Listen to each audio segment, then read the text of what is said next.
Yeah, so for quite a while before the particulars came together, I'd been wanting to do something with a period in European history in the middle of the 1800s, when basically every single major state had a serious popular revolution. 1848, this was a specific year, so the Austro-Hungarian Empire and France and all of these other places have enormous uprisings, all of which are brutally put down by these sort of imperial powers. I mean, the historical take I had, the only two major powers that didn't have them were Great Britain, because we'd had one about 100 years previously, and Russia, that was going to get one about 150 years later. And if these revolutions had gone anywhere, the face of Europe and the face of the world would have been staggeringly different. And some of them seem to get quite close. But there's a podcast, Mike Duncan's Revolutions podcast, which goes into this among various other sort of historical points, and does a really good analysis of why they happened, why they failed. And it's one of those fascinating what might have been sort of period of history, but rather because of the way my writing inspiration works, rather than do a full-on alt history or anything like that.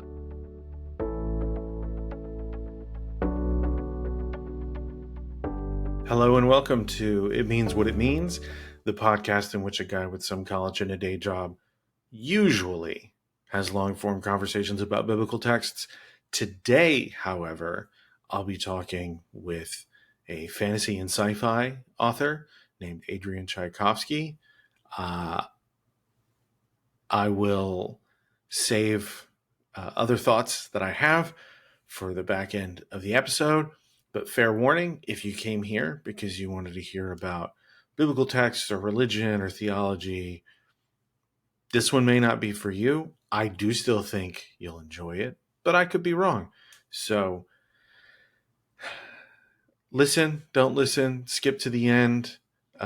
Next week, we're back in the area of biblical texts.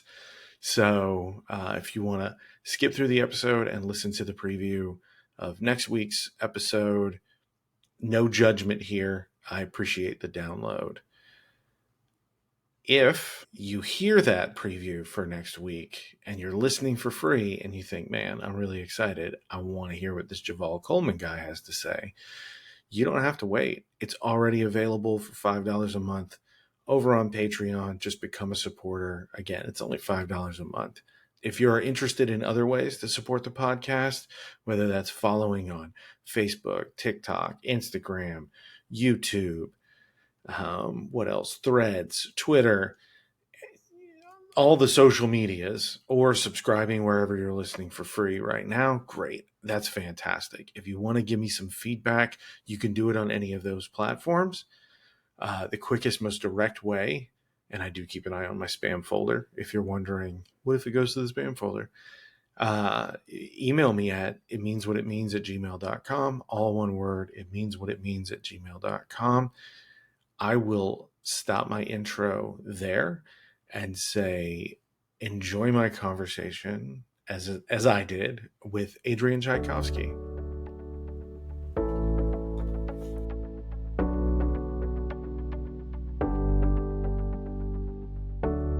Adrian Tchaikovsky, welcome to the podcast.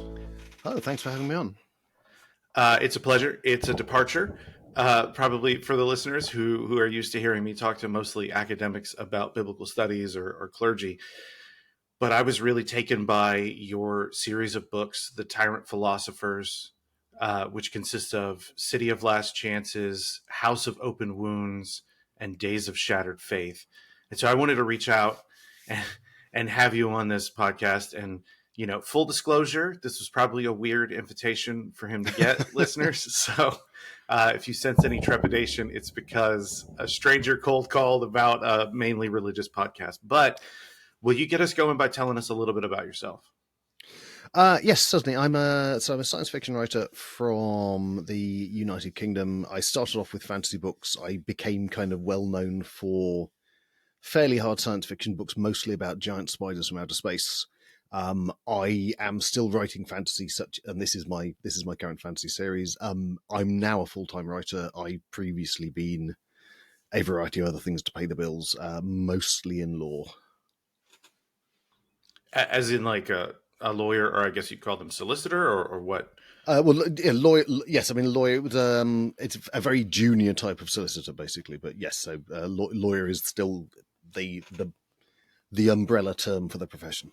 Okay, wow. So multitudes. I guess I just picture you always writing. And so you mentioned spiders. That's how I came to know about you. I think I heard you on Ezra Klein's Mhm. podcast, and I was like, wow, that's really interesting.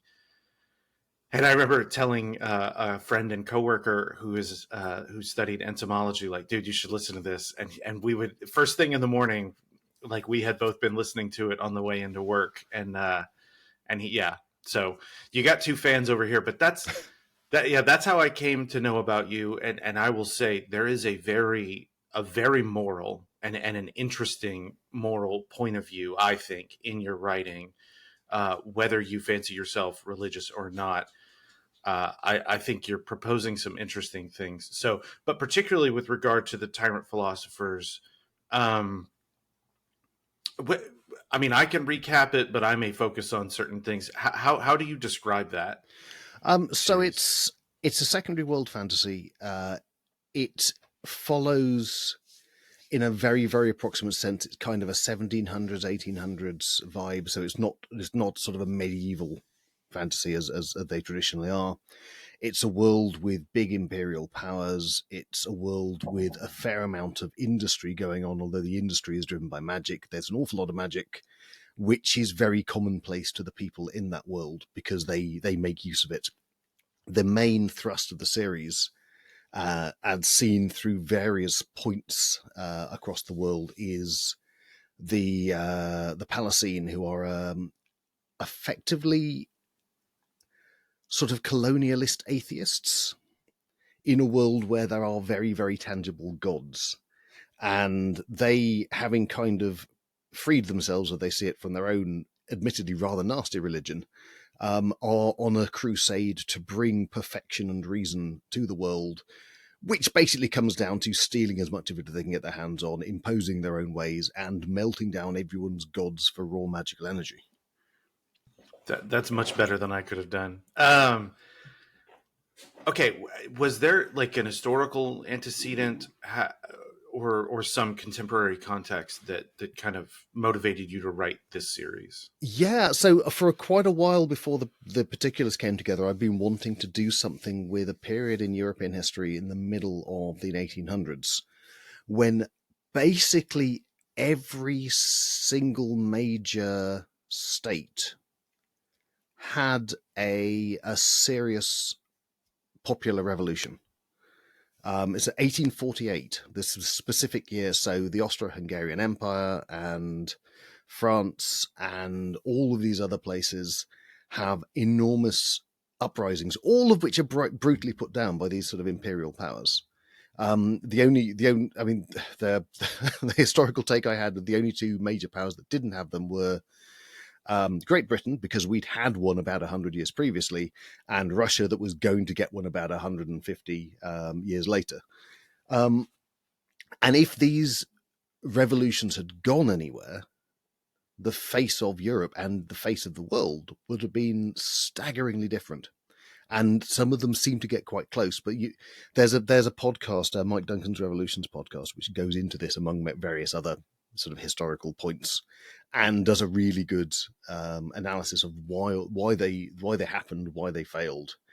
And it's one of those fascinating what might have been sort of period of history, but rather because of the way my writing inspiration works, rather than do a full on alt history or anything like that, I said, right, I will make a secondary world where you've got this sort of really precisely that kind of late stage imperialist power.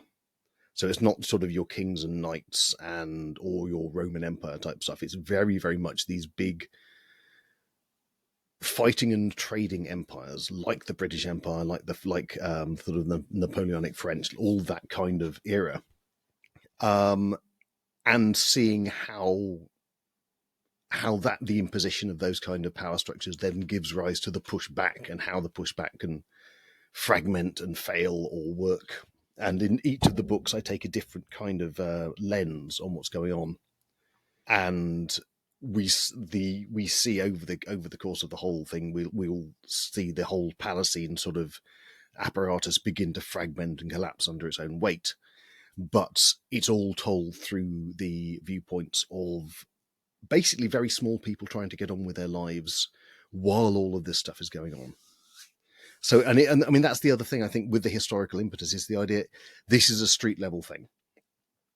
It's very much, I mean, it's not actually this revolution in particular, but if you think of like the barricade scene from Les Mis, is definitely one of the touchstones I'm working on. And the idea that these are regular people, they are students, they are criminals, they are, they're not the great power mongers that fantasy usually focuses on. And that's the other part of that sort of historical setting I wanted to bring forward is it's not always about the people at the top. Yeah, I think the ground level thing is very apparent when you're reading it. And I think it's from very early on. Lemia probably has the most grandiose understanding of what might be, and it ends up being in the first book, and the things that happen end up just being kind of mundane.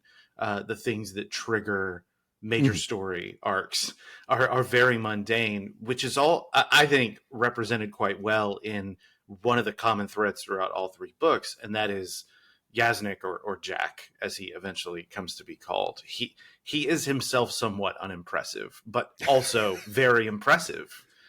Is that fair to say? Well, yeah, I mean, just for context, I mean, he's actually the first character you meet, so there's no great spoilers in this. Yasnik is the last priest of God. God is a healing deity whose religion has already been and gone long before the Palatine turned up to conquer his home city. He basically lives by begging. He has to support himself and indeed God, to whom he needs to make sacrifices. And he's basically bound to this infinitely pacifistic creed.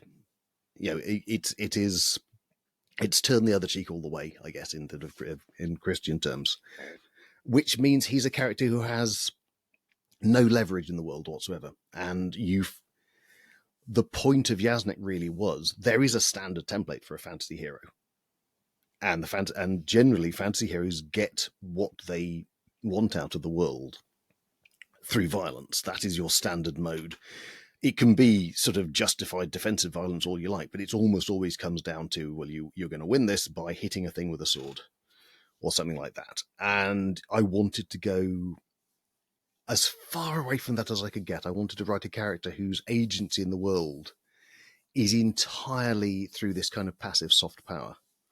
And really, I mean, Yasnik tends to make things happen in the world, usually quite inadvertently, purely by setting a kind of an example. And he's so out of kilter with the violent times he lives in that he ends up being regarded by some people with a weird kind of almost superstitious awe. Just because he won't raise a hand against anyone. Well, and later on can't, in fact, raise a hand because of the way that the whole rather complicated religious strictures work. And you do, I mean, I have a lot of fun with the dogma of the religion because it ends up in the hands of people who are quite interested in working out, well, precisely what can and can't you do because they want to write it all down. And you basically work out that, well, actually, even God isn't particularly sure about a lot of the edge case scenarios that they're trying to quiz him on. But I know I will warn you, as I am doing, I will ramble in these answers and I will absolutely get off topic. But Good. Yes, Yasnik, the whole point of Yasnik as a character, and he has kind of become the thread linking all the books because the books are semi-independent. You can pick up any one of them and read it, or at least that's the plan.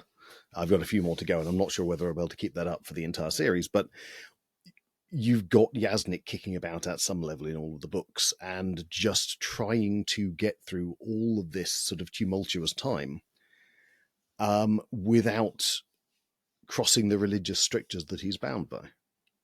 But is he? I feel like there's a point where that he is actually revealed, and these strictures were never the thing that was defining who he was, that he was being himself within the strictures of, I serve this God. Am I off base there? Well, yes. So he and God have fallings out at various times. He certainly ends up disavowing the priesthood.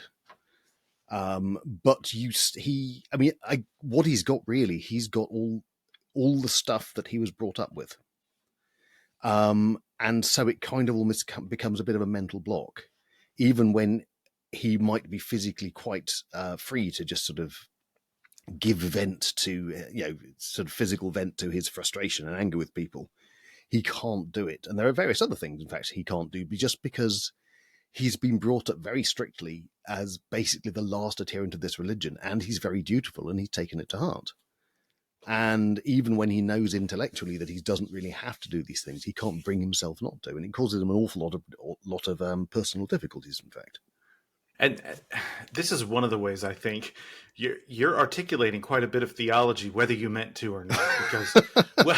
To relate it to a previous episode of the podcast, I interviewed a scholar named Jeremy Williams about his book Criminalization in Acts of the Apostles, and he's basically looking at the concept, a cultural artifact that we call criminalization. We as a society determine what we want, what behavior, what people, what spaces are criminalized. And in that conversation, I think I just kind of offhand was like, and the people who were talking about defund the police, that's not what they meant. And he articulated an imaginative vision of a world that does not have imprisonment, and kind of smacked me down, not literally, but it like corrected me and educated me on the idea that, like, no, there is an imaginative understanding of the world, that we should not have this. And that's where I think Yasnik and his, or eventually Jack and his God are the most revolutionary aspects of this story, and no one really wants that kind of revolution. That was the thing that most impressed me, was that everyone thinks they want their lives saved, and then they come to understand this thing as a burden, until someone kind of innovates and says, like, here's kind of how you can get around these things. Or there's another character who's just like, oh, I'm just going to accept that the healing is there and I'll go put myself in danger. And there are interesting interpretations of it, but it is revolutionary in a way that everyone else is choosing violence. And this God is demanding a peaceful world. And we just don't want that. Yeah, well, certainly, there's a whole conversation that Yasnik has with the senior Palatine officer who's governing his city, and the officer wants to be healed, but Yasnik explains, right, the deal is this: if you are healed by God, you cannot then offer violence or order violence or in any way bring violence about, or it all comes back, which is not acceptable. And you have quite an involved conversation where the officer is attempting to negotiate, because he's basically been cursed. He's got this genuinely horrible physical affliction, but he will not accept that he has to live like that, because that would unmake everything he is. He'd have to give up his position. He'd have to give up his people. Basically, he would not be the person he needs to be. And so you end up with an impasse between them where at the end of the day, you can't bargain round God. God won't shift at that point, even though the Palatine are, and God essentially is refusing to shift in the face of extinction, because the Palatine are quite capable of destroying him. But it's just, that's a step that God himself can't take. And I don't think I necessarily say whether it's purely God's bloody mindedness on the subject, or whether it's literally something that God can't do because it would unmake him by going against his own principles. Which I've got feels like territory that Anne Leckie has explored a lot better in The Raven Tower, which is more about that kind of thing. But which, if you haven't read, you should, by the way. That's also a phenomenally interesting fantasy book about gods. Oh, that'll go on my list. Yeah, for sure. And it'll be in the show. Anything that gets mentioned or recommended, I make sure I put in the show notes. And so, man, there's I ramble too, so I do apologize. I invited you here. So there's a couple of things. So there is, I think a really accurate, based on my like engagement with scholarly work on ancient religions and religions as being part of a culture. I think you represent the fluidity of a people's relationship with their divinity, and how the kind of nature or character of the divinity shapes the community, and then the community kind of shapes that, and that really does come out well, I think, in the third book. And I don't know how much detail you want to go in there on that. I don't want to throw a lot of spoilers in there, but there's an attachment or association with a god that is attacked, and yeah, that stuck out to me again. That I was just wondering, was there much research you did into ancient religions or religion in general, or was this just you freewheeling it? So I mean, there's research and there's pre-search is the rather glib way I normally describe this sort of thing. So I've done a fair amount of reading about ancient religion and ancient society just because it's the sort of thing that interests me, and that's all gone in.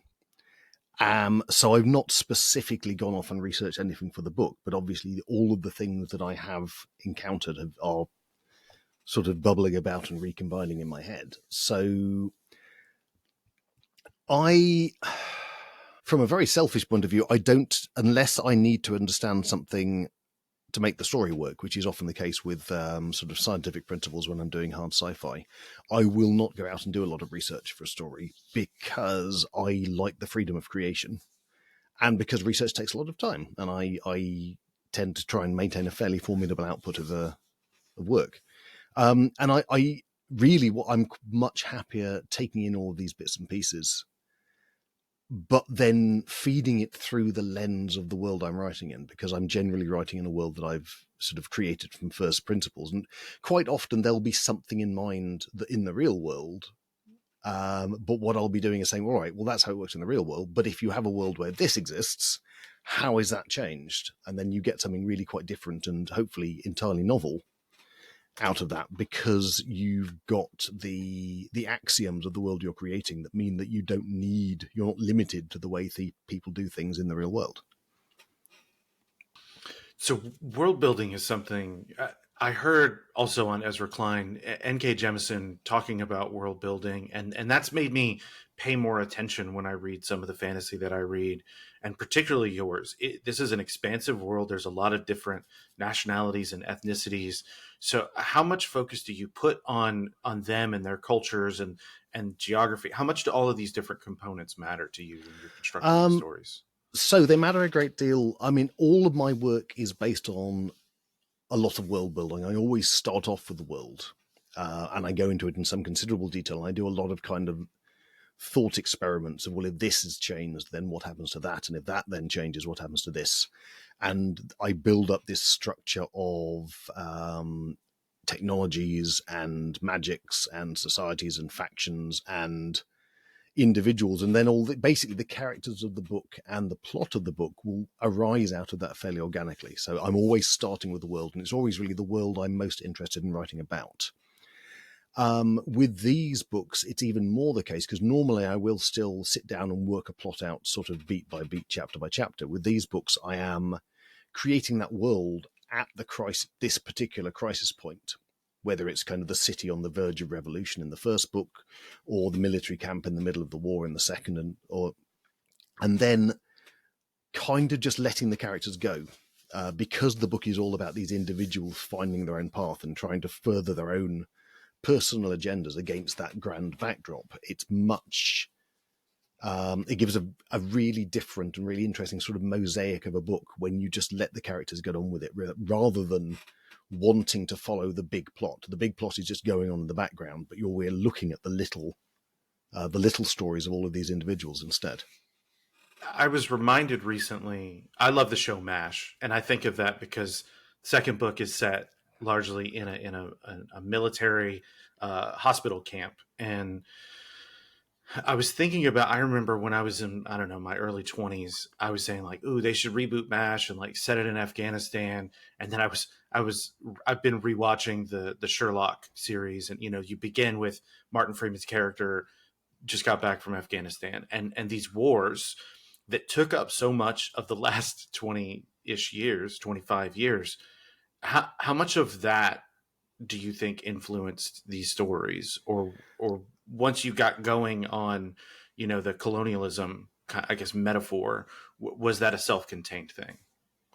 I mean, MASH is certainly in there because I mean, it's certainly that's a thing I used to watch way back when it was on sort of British TV. Where the military, the field hospital came from really was, I remember some really fascinating panels at conventions talking about healing magic in fantasy and the fact that it almost doesn't exist. It is, despite the fact that it's absolutely a mainstay of, say, role-playing games and computer games for that matter. You generally don't tend to find it in narratives very often because it makes things rather complicated if you can undo consequences like that. So that was when I heard the panel discussing that, I thought, right, that's the challenge. I want to find the way that I can make that kind of healing magic the focus of a story and make it so that it has its own set of consequences. So it's not just a get out of jail free card. And obviously, the price you pay with God's healing magic is just one of the many ways that, because whilst the Palestine are very down on gods and on anything that isn't their own way of doing things, they will absolutely nick it to keep their soldiers alive in the middle of a major war, which is really the backbone of what's going on in that second book. The other thing is, what I didn't want to do, and what I've certainly done already done in previous fantasy work, is write a war story where the story is actually the war. So what you get by setting it in that field hospital is you are war adjacent all the time. The war is absolutely the main driving force that's putting pressure on all the characters, but there are almost no battle scenes or possibly, in that book. You don't get to see the fighting. You get to see the aftermath and you get to see the injured. So it's a very different way of talking about a fantasy conflict, because fantasy tends to glorify war and violence. And obviously, once you've got a book that's going to focus on Yasnik, or Jack as he gets sort of rechristened in that book, as you say, you can't do that by doing glorious tales of people striding around with swords and things, because that's not how Yasnik is going to see it. And that probably maybe not how we should be looking at war and violence. And so telling it through that lens of people who basically get to clean up after turned out, I think, to be the perfect different way to tell a fantasy war. There's also a fair bit about corruption, and that was something that wasn't really on my radar until around 2017. I read Masha Gessen's book, Man Without a Face. So thinking about a Vladimir Putin style corrupt system, when you look at the PALs, they seem very stalwart, and they're intent on bringing this perfection to the world. And if you have more to say on that, I'd love to hear it. But there's these little compromises. And by the time you get to the third book, you meet a diplomat, and compromise makes sense. But she may actually be the least corrupt of the powerful pals, I think, that we meet. So how much intentional thought did you put toward what the corruption of the system would be? So this is something I've been writing about since the beginning, really. I do not in any way claim that this is necessarily an original thought, but obviously power corrupts. And looking at how it does corrupt and how it compromises then, whether you have even a theoretically laudable system of power and hierarchy, there are going to be benefits for being higher up. No one has, to my knowledge, yet produced a system where the further up you go, the more miserable a time you have. If we did, then things might be quite different. But as it is, the further up you go, generally the more opportunities you have, the more temptations you have to make things better for yourself. And obviously, in general, an awful lot of systems that are built around the idea of imposing themselves on other people, whether they want it or not, are not in fact laudable, amazingly enough. So you get this double whammy of the system is doing a bad thing, and it is also controlled by people who are individually doing their own individual bad things, as well as making the bad thing happen that the system is intended to. So you see throughout the throughout the series Palestine officers who are not particularly devoted to duty. They are far more interested in lining their own pockets. This is especially the case in the third book, but they're absolutely there. Yeah, either they are scheming for promotion, or they are profiteering on the side, but there's always some sort of graft going on. And this is very much so. Back in my original fantasy series, which I was writing in the mid 2000s, the Shadows of the Apps, you've got an empire there. It's a much more traditional. There are a lot of battles and things in that book, but an awful lot of the people in the empire, the officers and sort of major figures, are absolutely in it for themselves. But of course, the system is designed so that they can be in it for themselves and also further the demands of the empire to a point. And things, if you look at, say, the British Empire, and especially its sort of colonial arm of the East India Company, is a group of very, very rich, powerful people becoming much, much more rich and powerful at the expense of large swathes of the world, and waving a little flag to show that they're doing it in the name of good old Britain. But absolutely, they are doing it for their own personal gain, and there are plenty of instances where absolute sort of atrocities are committed so they can get a little bit richer, and then are essentially covered up in the name of sort of patriotism. You know, there are famines, there are massacres, there are all manner of things that have gone on, and it's all usually what happens is the individuals profiteer, and then the kind of iron fist of the empire comes in to slap down the complaints and the uprisings that profiteering has engendered. And that's kind of the sort of way it works with the Palestine. They always have this sort of philosophical standard to raise, saying, "Well, we are bringing perfection. You are people. You are sort of God-ridden, and you are obviously doing far worse than nothing. If you only did things our way, then your lives would be so much better." And one of the things that is mentioned at some point in the series is the idea that we're very, very quick to take away the way that they do things. Bringing in the thing you would need to replace it to actually make their lives any better tends not to happen. And that is the way these things go in history. And that's, I'm really just kind of doing a fantasy version of that. Power always believes it has a beautiful soul. I think John Adams said that. Yeah, and that which is the Palestine all over. I mean, in the third book, you go the place they're in, Uzmai, has got a lot of monks. They don't particularly approve of monks. There is an order of monks, which is basically they give alms, they teach children, they basically look after the impoverished in the city. And Angeli, the diplomat, who, like you say, is one of the most principled Palestine characters in the series, is painfully aware that when Palasan takes the place over, they will absolutely get rid of those monks, but they'll be very slow to put any kind of sort of poor aid in to take that place. It's much, well, as current global events show, it's very, very easy to get rid of stuff. It is not necessarily easy to replace it with anything that works. Should you even have the motivation to do so? I think the two sides of a coin that are kind of alarming, and I see both of these at different times right now, is corruption, which I've mentioned, but cynicism. And cynicism does so much to facilitate corruption. And the older I've gotten, I think the more I've thought about institutions and maybe traditions, I guess, and had a little bit more of a hopeful or idealistic approach to them.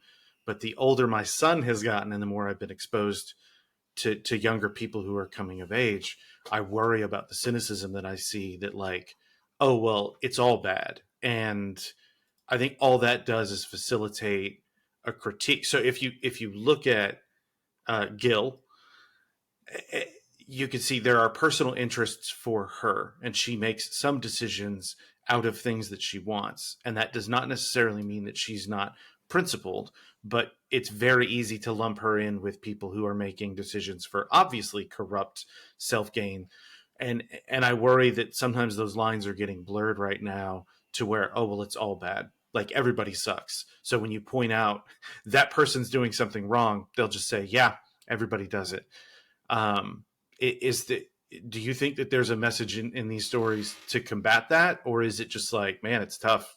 You're gonna have to figure that out. I mean, I tend to get to the point. I mean, this is kind of where Yasnik comes in a way. You tend to get to a point where there is a character who will not make that compromise, who will make the decision against their own personal interest because of the wider principles. I mean, Yasnik is all about that, and also, there's an argument about how much choice Yasnik even has about doing that. And in fact, the fourth book, which isn't out yet, which I've just finished writing, is a very interesting examination of how close you can sail to the wind while holding on to your principles. For someone in Yasnik's position, but you get there is a school of fantasy writing that kind of arose in the mid to late 90s and went strong and it's still going fairly strong, which we tend to call grimdark, which tends to rely on everyone being a bit of an unpleasant character and everything being morally grey and there being no heroes and all that sort of thing. And that can be done extremely well, usually through the application of humour. And I think if you do it completely straight faced, it is a bit unpalatable just to read.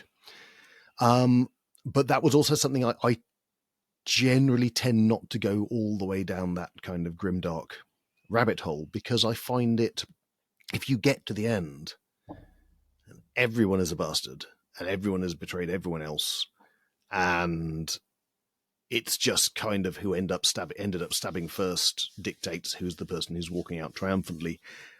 It's not a terribly inspiring read. And like I say, actually, there are ways of curing that by putting in some sort of lively prose and some humor. And I mean, for example, Joe Abercrombie does it extremely well. But a lot of people who have followed in that mode but thought it was all terribly edgy and serious and dark tend to give you stuff that you're just like, well, I didn't really care about any of those people. And I didn't really get much out of that story because it's just like a bunch of horrible people doing horrible things to each other.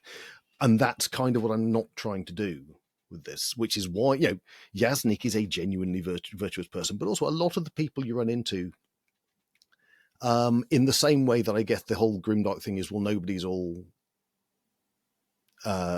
good. There's an awful lot of characters who are not necessarily running, who are still kind of in a villain role, but you kind of get where they're coming from. I mean, there's talking about moral choices. They're the character in Days of Shattered Faith, who is absolutely a bad guy, which is Flint, except that he also has a lot of moral choices he makes where he goes down on the right side. And he's kind of wavering in the balance for a lot of the book. And you can see how that character could easily be the hero of his own, of another story, if that story was told slightly differently, or if he made one choice in a different way. But I guess to ramble a bit more, one of the other things, especially in Days of Shattered Faith, one of the things you get with Flint and one of the things you get with Angeli especially, is the idea that, all right, so you're not such a bad person, but you are working for the bad guys in this, the Palatine in this case. How much does the fact that you're not a bad person mean anything if you are still working for the bad guys, if you're still doing their bidding, if you are preparing the ground for their kind of takeover of this state that you're the ambassador to? And the thing that Angeli discovers, of course, is actually it doesn't matter. It doesn't matter how much of a genuinely principled person she is, because you can't be a good person and work for the bad guys. And that's really what that book is about. And that, I guess, that is probably where I'm going with that kind of that particular kind of moral question. And on that point, there is always on the periphery in these stories another world, and we do meet characters. So sorry, I'll kind of set my thought up. The excuse that's made by many characters is there's no escape. the pals are going to show up wherever you are. You can't run away from them, except that you can. And the characters that we meet are like, no, we're just leaving entirely. And they are a very small minority throughout the story. So everyone else has just accepted this is what the world is like. And to kind of go back to God's healing, it, and maybe this is a bad analogy, particularly with American news media, people will say like, oh, the news, they should just present the information. And I'll say, we have that in C-SPAN. And how do you think their ratings compare to the more hyperbolic, combative news sources? You don't actually want that because you're not watching the place where it's just straight information. People who say they want a peaceful world can either vacate the world the pals are taking over, or they can engage in a revolutionary act of being peaceful, and they don't want either of those things, which is a kind of tacit acceptance, right? Yeah, I mean, it's also, I mean, it's weirdly. So this is, the series isn't finished, so this is the thing I'm still wrestling with. But it's a very common fantasy problem: is that how do you defeat the evil empire plausibly? Do you defeat the evil empire? I mean, I don't know whether the Palisand will come crashing down or not by the end of the series because I'm letting the story kind of tell itself. Tolkien, of course, decides that there is a single item, an object, which, if destroyed, represents the fall of the Dark Lord. But he's done that, and that's not really a well we can keep going to, or at least I wouldn't want to try to. And of course, in the real world, that doesn't tend to happen. Even when you get a very singular dictator, it is never going to be as simple as, all right, well, that dictator is no longer around, so everything is fine. You know, dictators have staff enablers. They are the products of a system. All of these things mean that tyranny is much, much more complicated than Sauron. And so what do you do? Now you've got, so you have effectively an attempt, you have an uprising in City of Last Chances. You see people working subversively from within the system in House of Open Wounds because of the various sort of medicos in the unit are all kind of there under duress, and none of them like the Palatine very much. And so you see them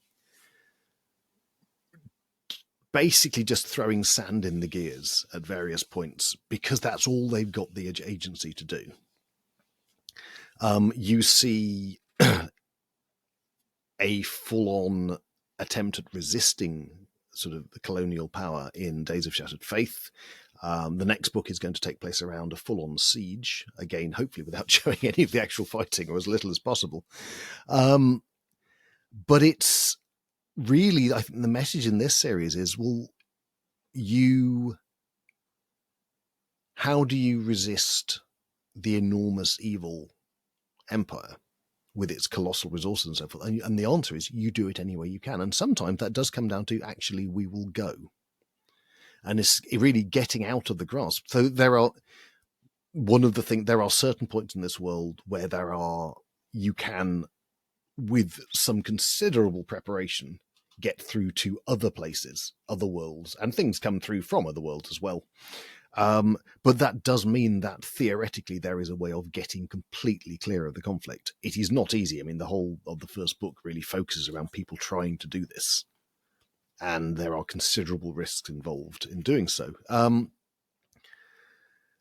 But arguably, if the only thing you can do is get out, that is in itself an act of resistance. But a lot of people don't want to get out because that means essentially ceding all that they have built and grown and believed, ceding their homes, ceding their land, ceding their culture to the Palatine. And obviously for a lot of people, that is something they are willing to fight for or willing to endure for if you can't fight. And one of the things you see throughout the idea of war thing, the Palatine come down and they smash your temples and they give you their weights and measures and insist you speak their language.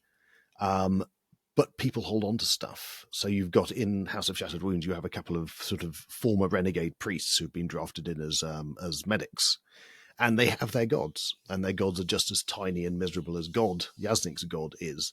But they are these two, what used to be these two enormously powerful and indeed opposed religions.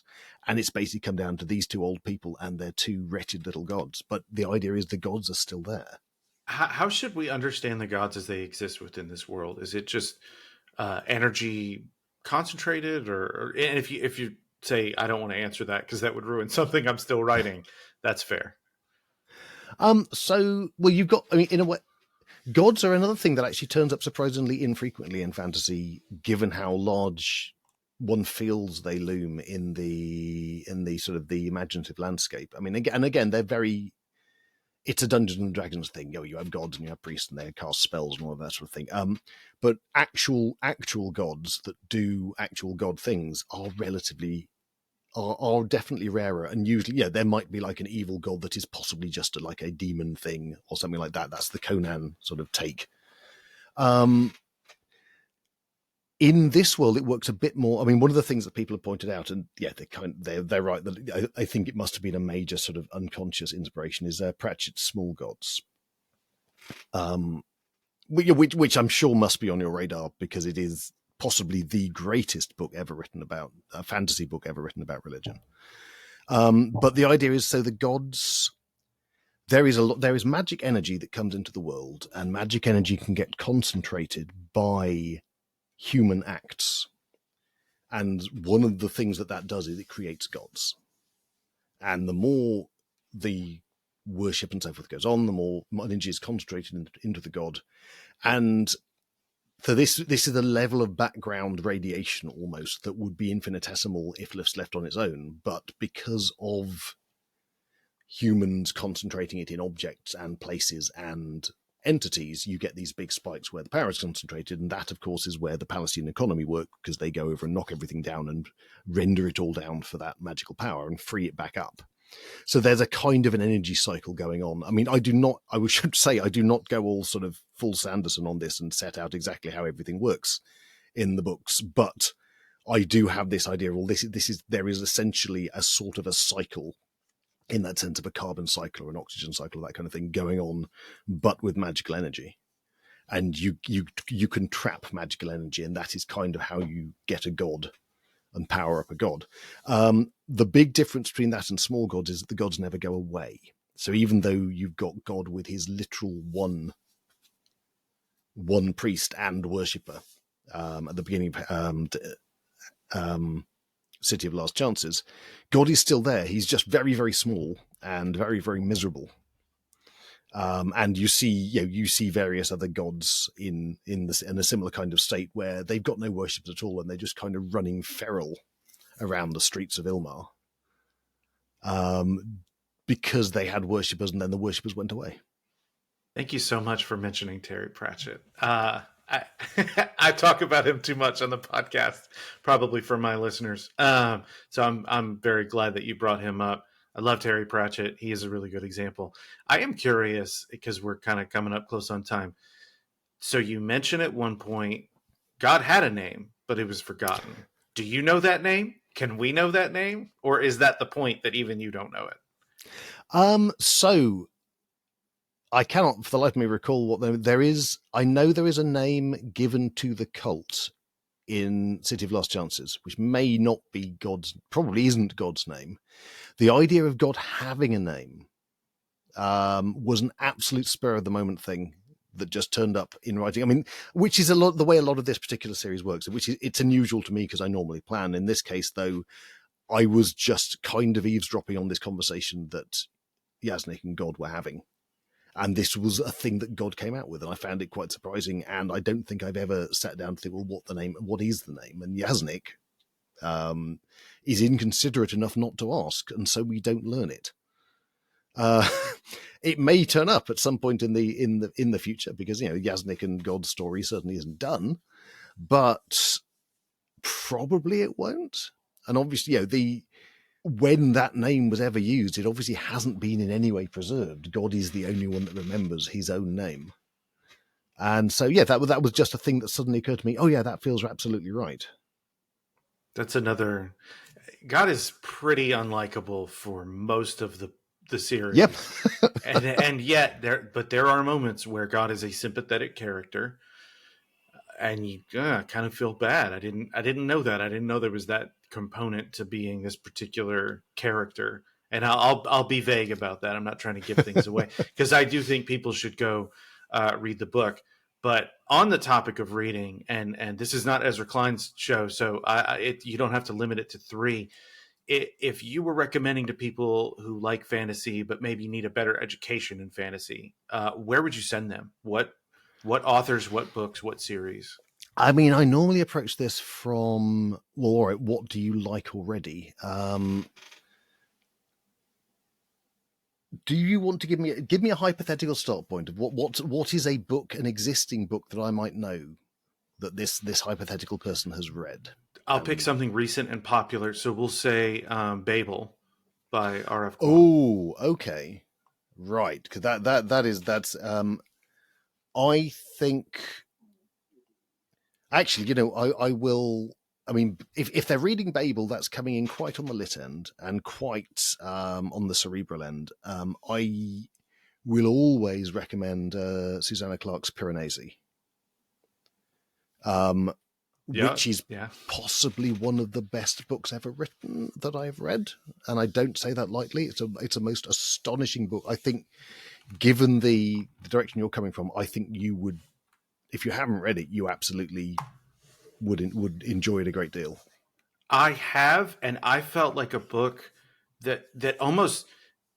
I never looked into this, and I'm sure it's not the case, but I read Piranesi after I read Aaron Morgenstern's The Starless Sea, and I felt almost like these two were friends, and they had like they had a writer's like, your challenge, here's your prompt, and these two books were similarly motivated because they were.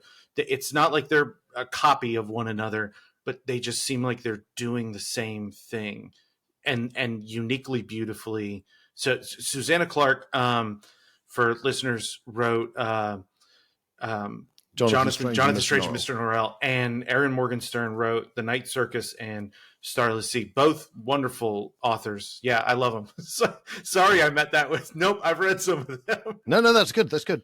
I mean, I'd also say House of Shattered Wings by Aliette de Bodard is another really interesting. It's got a phenomenally original setting and a really interesting thought, really interesting characters and power dynamics involved in that. And Robert Jackson's Bennett's City of Stairs is another very good one. Now, how about for someone who's just read a book about sentient spiders? Of course, finish the series, but if they're an Adrian Tchaikovsky fan. Yeah, Sue Burke's Semiosis is really interesting on that line. Also, Chris Beckett's Dark Eden is an absolutely fascinating piece of work. And I mean, honestly, I suspect that having read Dark Eden, that was the final push I needed to go off and write Children of Time. Okay. And now my final question, my favorite question, and again, go as big and as broad as you like. What do you read for fun? I read almost entirely within genre. I don't read anything where near as much as I would like, and I see a lot of the stuff I read ends up being stuff I've been sent for quotes, so it's a bit scattershot sometimes. But the sort of books I particularly like and seek out are, I like really sort of weird SF, weird fiction. I specifically like very, very weird settings that are very, very normal to the characters in them. So there's a book recently I read by Jeff Noon and Steve Beard called Gog Magog, which is an absolutely bonkers sort of fantasy world. But it's not like, oh yes, there is weird magic going on and people are discovering it. It's just like, no, the weirdness is front and center and it's a part of everyone's everyday lives. And this is what I'm trying to do with the Tyrant Philosophers series to a certain extent, but I always love it when I encounter it. It's like, I mean, China Miéville does that as well with his early fantasy work, for example, like Perdita Street Station. And okay, so you're writing the fourth book. I just want to make sure And you're not Yeah. sure how much longer you're going to go with the series. So the way it's planned is it's going to be a 5-novel series, but there will be some extra stuff as well. So, for example, this year there's going to be a novella called Lives of Bitter Rain, which is essentially more Angeli stuff, because I wanted to write a little bit about her before I started Days of Shattered Faith, and because of It's Me, that ended up being a whole bonus novella of stuff. So the next full novel will be then next year, which is currently titled Pretenders to the Throne of God. So it feels relevant to the podcast. And then, like I say, probably at least one more full novel, probably a collection of short fiction as well. And then we'll see, because I've got to say I enjoy working in this setting more than anything else I've ever done. So who knows whether I'll just continue with it. Look, and in my opinion, you're doing it very well, and I believe you've been nominated this year for something, right? For the series is up for best series for the Hugos, which is lovely. But that's not a big deal. That's not a big deal in the sci-fi fantasy world, is it? I mean, I suspect I'm very much like 5 out of 5 on the list, because I don't think the series has got that much traction in the States yet, but it's delightful to be on that list at all. It really is. Well, it's a well-deserved place. I think you should probably be higher than that. Maybe I don't know enough, but that's okay. I speak out of ignorance all the time. And there is another British author that I recently went back and revisited. I don't know if you're familiar with Jonathan L. Howard, but I think the two of you do this thing where I can tell you're collecting ideas from other authors, but I don't feel like I'm participating in or rewarding plagiarism. I feel like you're doing something very unique with ideas that exist out there in the world. And I just want to say, Adrian Tchaikovsky, I really appreciate your writing. And was there anything from the series you were hoping I would ask about that didn't come up in the conversation? No, I mean that I never approach interviews that way. Honestly, I'm always very happy to go wherever I'm led. Okay. Well, thank you so much for sitting down with me. Take care. Oh, thank you.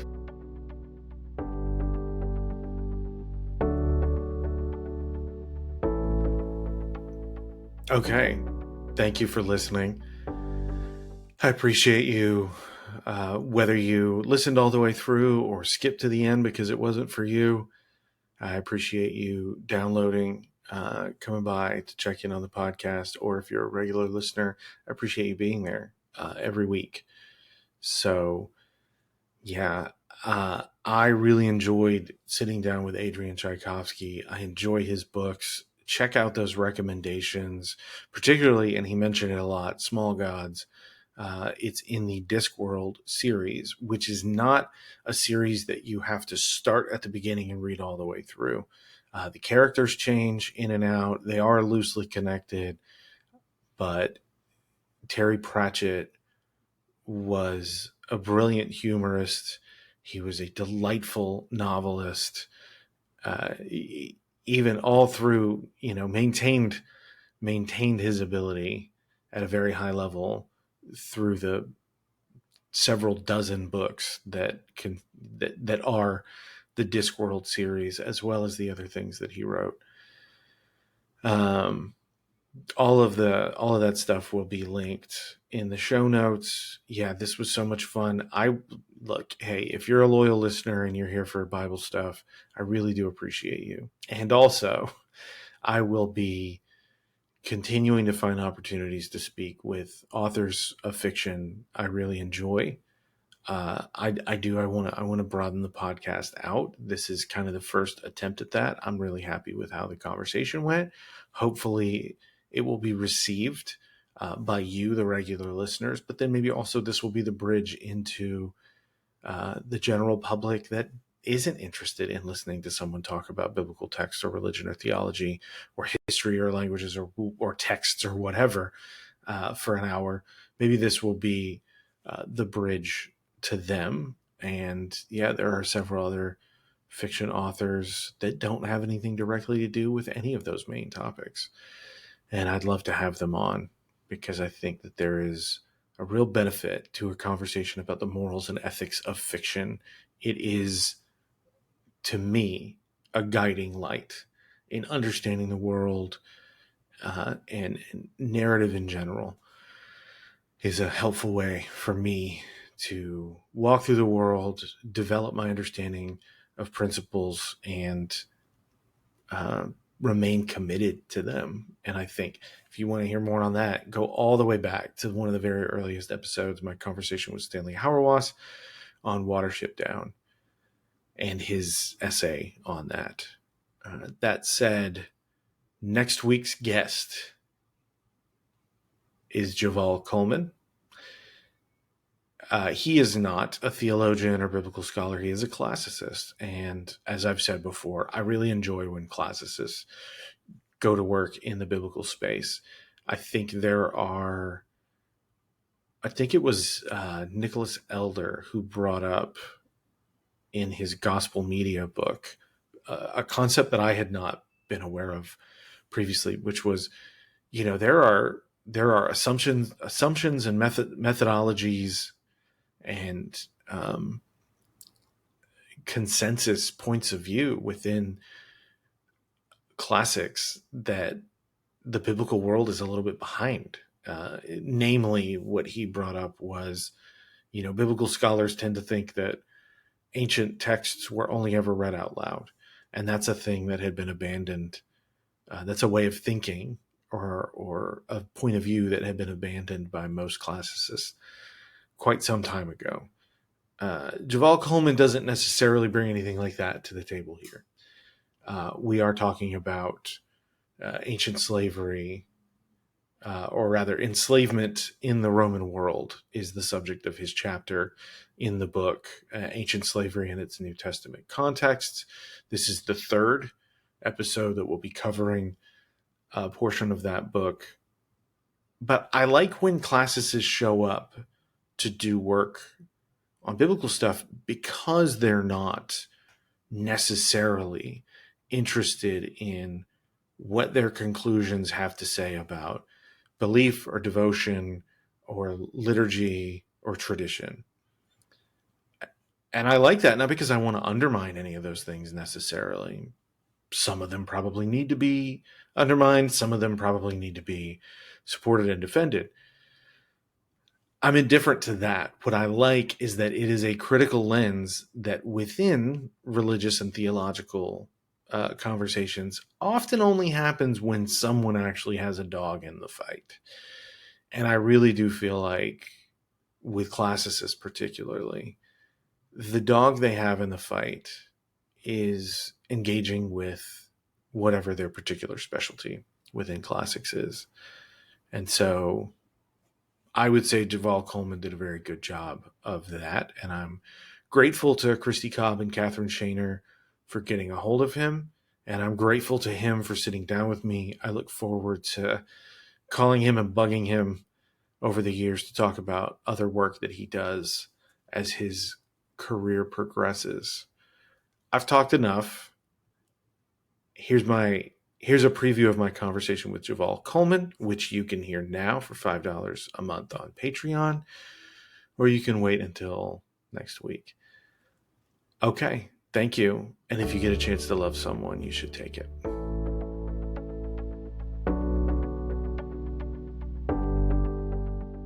So Agdi, she's important because we don't have a lot of texts that tell us about like real life experiences of enslaved people. Most of what we have is literature where it is the perspective of slave owners in different genres where they are doing fictional writing, where they talk about enslaved people. And of course they're relating what they know about slaves' experience in their works. But that's different from this case where we actually have, and of course it's not from Acti's own perspective because it's a curse to her, but what we have is we get a glimpse of an actual enslaved woman who had a very interesting story, which I could explain a bit. Please do. Yeah, so on the back there's just this funeral inscription, and nothing too deep about that, except the mother of the child who it's dedicated to is erased. Her name's erased, and then on the back there is this curse addressed to this woman, and it was the person who formerly owned her and ended up marrying her. And so what happened, apparently, at least from um, this guy's perspective, is that he was nothing but good to this former slave of his. In fact, he manumitted her for free, and took good care of her. But in reality, I mean, he didn't manumit her for free. He manumitted her on the condition that she marry him. So that's a price of a kind. So that's not really a manumitting for free. But apparently she wasn't satisfied with the way things were, and she and some other people of the household absconded and apparently took some children. And we don't know if these children were just enslaved children that they just took with them, or if they were their kids. So there's much about it, her life and the situation, that we don't know about. But it's interesting that this situation where, it gives us evidence about a woman who was manumitted and clearly wasn't satisfied with how things were in her household, and so ran away and took some property with her to presumably go and start her own life somewhere else.